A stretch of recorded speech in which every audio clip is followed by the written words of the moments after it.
Bom dia, boa tarde ou boa noite. Eu me chamo Mariana e acredito que todos vocês já saibam que estamos no segundo episódio do Pod Aura, no clima da Flibené. Hoje teremos 4 convidados que falarão sobre um tema muito importante, intolerância religiosa. Eles compartilharão suas experiências sendo ativistas religiosos.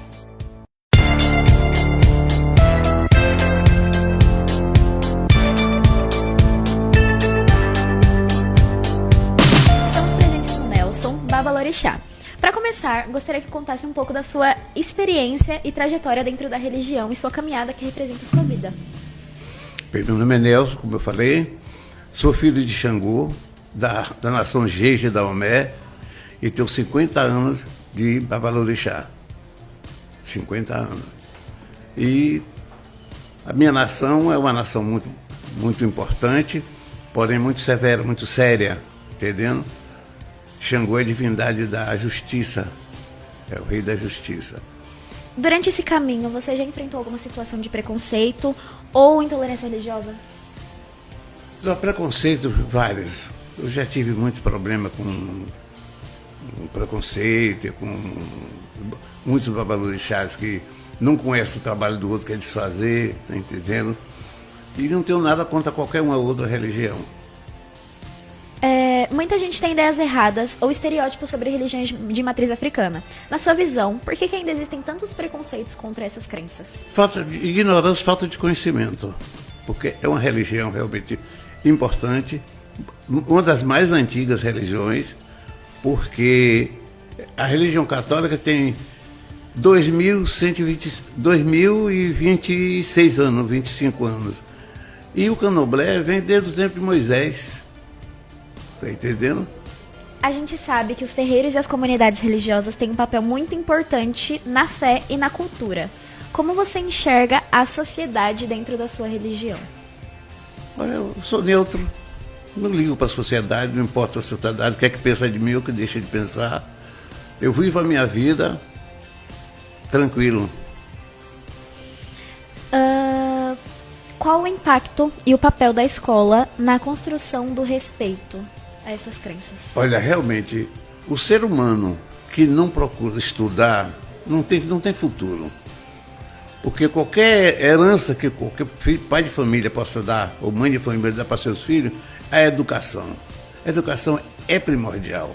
Não importa a religião, que seja candomblé, que seja católico, que seja o que seja. É o estudo que tem que botar o ser humano para frente.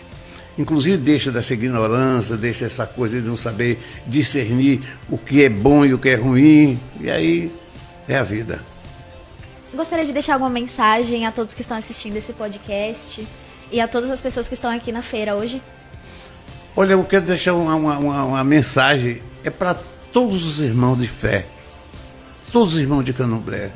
Procure se organizar, procure conhecer o seu poder, a sua condição, entendeu? Procure o seu órgão que lhe proteja, Federação Afro-Brasileiro. Não tem Federação Afro-Rio de Janeiro, Afro-São Paulo, Afro-Sergipe, não existe, é Afro-Brasileiro. Você pode, com essa título que você pode ter, o Babalorixá pode ter, ele pode abrir casa em qualquer lugar do Brasil. É o certo, é isso. Muito obrigada, Nada, tá? meu. Primeiramente, eu gostaria que a senhora contasse um pouco da sua trajetória na religião e a importância dessa caminhada na sua vida. A minha trajetória no candomblé começou quando eu era criança, quer dizer, eu não sei o começo como foi exatamente, porque minha avó era do axé, minha avó materna, e meu avô paterno era do axé. Então, nas duas casas, eu era obrigada a proceder coisas do candomblé. Então eu tinha que fazer a caçar, eu precisava fazer acarajé, eu tinha que aprender a bater a massa do acarajé, enrolar pamonha, que era a comida do café. Então desde pequeno que os pais antigos botavam os filhos para aprender tudo, não é? Era uma vantagem, mas também devia ter dado queixa. Era tipo um escravizante demais, mas tudo bem. Aprendi a fazer comida de candomblé desde pequena, mas não havia optado ainda por ser do candomblé. Eu não fui iniciada quando era criança. como eu fazia tudo, eu estava sempre ocupada fazendo, deixa a obrigação dela para depois. Vai botar mais um barco, deixa a obrigação dela para depois. Ainda tinha a disputa de duas famílias, que a minha família, minha mãe, a mãe da minha mãe não era muito amiga do meu avô, e os dois eram do axé, não é? Então, um queria que eu fizesse lá e outro queria que eu fizesse acolá, e por isso não me iniciei quando criança.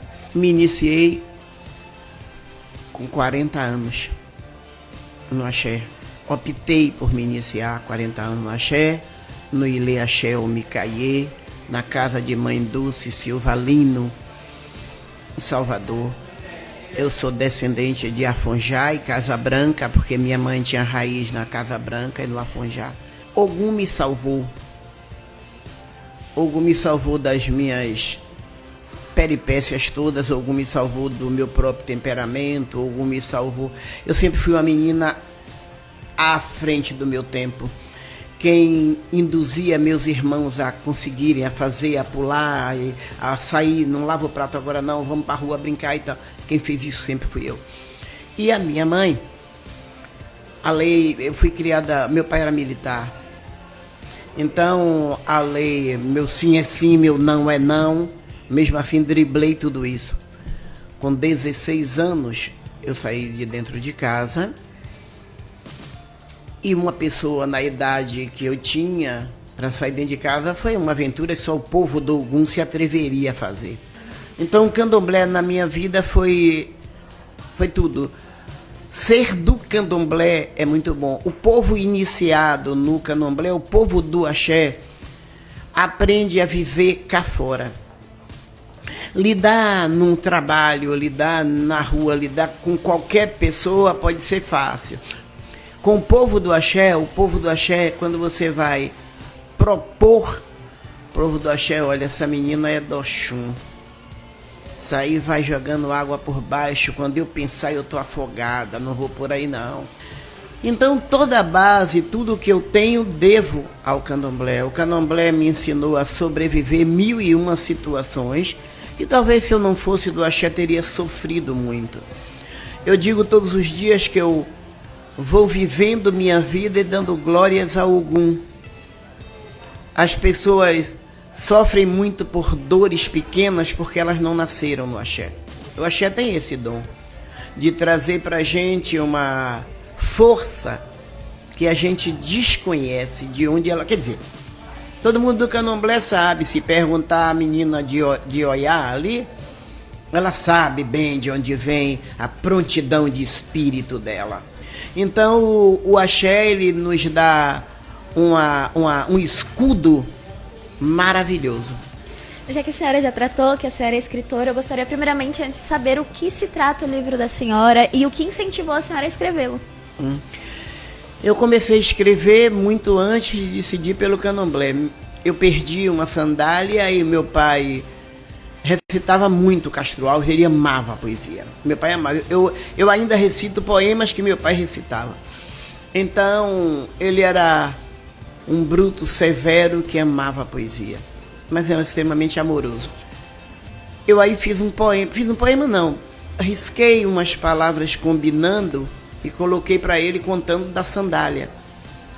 E ele aí mandou um outro, deixou um outro, era papel de embrulho, que era o nome, e o lápis era o lápis do pedreiro, que não era um pedreiro, era um rapaz marceneiro que estava fazendo um fundo de uma bacia, e aí ele pegou aquele lápis e ele escreveu para mim: perder a sandália outra vez, não vai virar minha freguesa. Apanha e tal, e botou qualquer coisa desse espécie. Eu aí fiz, ai que legal, me livrei de uma surra, me livrei de apanhar. E aí eu vi que eu tinha dom para escrita, e aí eu achei que aquilo era, e fui escrevendo, desde os 9 anos de idade. Quando eu fiz 64 anos, minha filha, Paula Guzmão, psicóloga, pós-graduada em neuropsicologia e outras que eu esqueço, ela me disse, você podia agora, que já parou um pouco, lançar seu livro. O meu livro fala sobre quase tudo. Eu expurgo um pouco das minhas dores. Eu falo do meu esposo desencarnado, Paulo do Oxum. Tem um pouco de axé, Tem um pouco sobre as minhas dores, mas também tem as minhas alegrias. Tem poema que falo sobre a minha filha, os meus filhos. Então o livro está um misto de tudo. Estou lançando um outro agora em dezembro, também pela Cogito Editora. Dessa vez será Iá, que é mãe no idioma Yorubá. Iá, que você pensou que era o Iá, inteligência artificial, não. Iá e as palavras. Será o título do próximo livro, lançar em dezembro, de novo na Biblioteca Central. Axé. Ayangalu é o espírito que habita o atabaque. Sabe o atabaque, aqueles que vocês chamam de tambor? O atabaque. Existem vários toques no candomblé. Alujá, Panigé, Bravum, Ijexá, Ilu, Adarrum. Então, Axé. Ayangalu. Alujá, Panigé, Bravum, Ijexá, Ilu, Adarrum. Quem tem ouvido, ouça o que o Espírito diz. Rum, Rumpi, Lé. E o povo de Oiá, os filhos de Xangô, o povo de Oxum, os de Iemanjá, os filhos de Omolu e todos do sagrado. Equedes, Ebomes, Ogães, Iaôs, todos. De Alabê a Axogum, sentem o espírito do atabaque. O som que converte, nos une e reverte, do Aiê ao Orum. Vibrações, encantamentos, vitalidades, emoções. De Ogum a Egungun. São nossos orixás guiando pobres mortais, os protegidos servos de Olorum. Duda Pereira, no livro Minha Vez, pela Cogito Editora, poema Axé. Estamos aqui com a nossa querida professora Amanda Lorena. Ela que é graduada na FTC e pós-graduada na UNEB no curso de Ciências Sociais e Humanidade. Veio falar com a gente um pouco sobre intolerância religiosa. Amanda, poderia nos contar sobre a sua trajetória dentro da religião, já que sabemos que a história do candomblé, e como essa caminhada representa na sua vida? Então, essa é uma caminhada que motiva a minha militância, né? Eu sou uma mulher preta, professora, e sei o quanto a minha posição influencia e o meu exemplo arrasta. Então, nada mais justo do que eu usar esse lugar de fala, né, que é uma palavra tão batida, para falar da minha religião, assim como todo mundo fala da sua, sem nenhum véu, sem nenhuma preocupação, sem nenhum medo. Eu faço a mesma coisa com a minha. Porém, entendo da desmistificação, entendo do peso do racismo, do peso do preconceito quando se fala em questão de religião de matriz africana. Mas deixo bem claro que não é dever meu e de nenhuma pessoa de terreiro ou outra pessoa qualquer negra, mesmo que não seja de terreiro, maternar quem quer que seja, né? A gente faz porque a gente resiste, porque é um mecanismo de defesa dos nossos e de defesa nossa também. Mas não é uma obrigação nossa maternar quem quer que seja, que não busque conhecimento e que quer mergulhar na ignorância. Durante o seu caminho, você já enfrentou alguma situação de preconceito ou intolerância religiosa? E como foi lidar com isso? Várias. Mas eu costumo dizer que nós, pessoas pretas, a gente não inaugura um dia que aconteceu a primeira intolerância. Elas são tantas, elas são tão agressivas e elas são tão sutis ao mesmo tempo, que elas acontecem o tempo inteiro. E a gente que é da militância, a gente é cansado, porque a gente tem que estar na defesa o tempo inteiro. E estar sempre pronto para um combate, ele é cansativo. Então não teria um marco, porque é todo dia um dia de luta. Todo dia é um dia de luta. A gente não tem um dia de sossego. Se a gente respira, esse monstro toma conta da gente. E isso é muito cansativo. Você atua na área da educação, isso todos nós sabemos. E queríamos saber como o conhecimento acadêmico ajuda a combater a intolerância religiosa e valorizar as tradições afro-brasileiras. Então, o conhecimento ajuda a acabar qualquer nível de intolerância, né? Não só religiosa, mas seja ela qualquer que seja. Eu costumo dizer que a minha militância ela é um pouco reativa, porque eu costumo devolver o constrangimento. Racista, machistas, homofóbicos, eles têm que receber o constrangimento de volta. E eu uso muito da minha formação acadêmica, da minha posição, da minha aceitação na minha sociedade, porque eu não cheguei aqui sozinha. Eu cheguei aqui por causa de meus pares. Eu cheguei aqui porque meus alunos me abraçam, porque a sociedade me abraça, e isso me dá força e me dá lugar de poder. E se eu enxergo mais longe hoje, é porque eu estive sobre ombro de mulheres que me botaram aqui para que eu pudesse enxergar. E eu uso hoje o meu conhecimento científico, a minha profissão enquanto professora, enquanto servidora pública, para que outras mulheres que virão depois de mim, homens e mulheres pretas, também utilizem meus ombros para enxergar mais longe. E a gente está aqui para devolver, sim, o constrangimento. E eu quero aqui dizer que criem seus filhos para não ser racista, porque eu estou ensinando os meus pares eu ensino eles muito bem a reagir.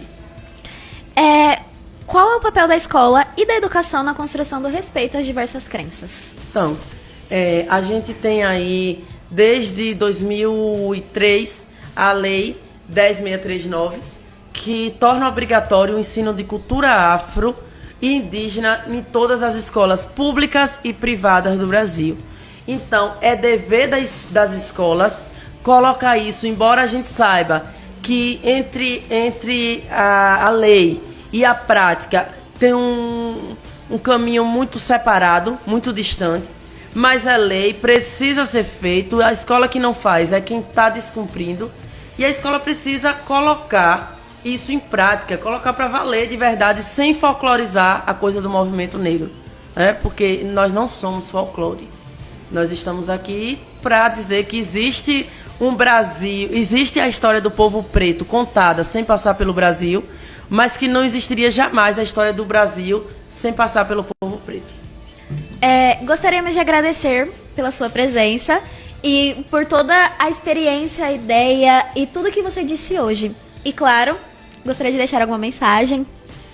Então, eu só tenho a agradecer, né? Eu agradeço muito a todas as oportunidades, e para acabar esse momento, eu gostaria de dizer aquilo que eu trago como regra e como é de pressuposto da filosofia africana Ubuntu, que eu só sou porque nós somos, então a regra é um sobe e puxa o outro. Muito obrigada, professora. Esse foi o final do nosso Pod Áurea de hoje sobre intolerância religiosa. Gostaria de agradecer a todos que participaram desse episódio e até a próxima, galera!